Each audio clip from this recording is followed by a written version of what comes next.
Ang aso at ang pusa. Isang araw, naglakad si Aso sa kagubatan. Masaya siyang tumatalon at tumatakbo. Ngunit, may narinig siyang malungkot na ungol mula sa isang puno.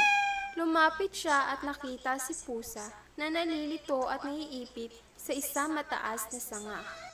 Woof woof. Ay, Pusa, ano nangyari? Tanong ni Aso. Naipit ako sa sanga at hindi makababa, sagot ni pusa na may kalungkutan sa kanyang mga mata. Dahil sa kabutihan ng puso ni aso, hindi siya nagdalawang isip na tulungan si pusa.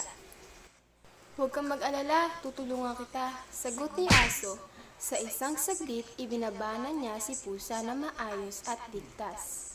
Salamat aso, kung hindi dahil sa iyo, hindi ako makakababa sa itaas ng puno, sagot ni pusa na masaya.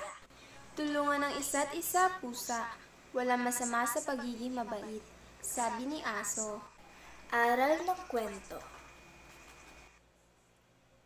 Ang pagtulong sa kapwa o hayop ay hindi kailanman masasayang. Ang kabutihan ng puso ay ang nagbibigay kasiyahan sa lahat. Tungtung. Patapim, patatatatapim, ballerina cappuccino, cappuccina tra la la, lirili, lirili la la.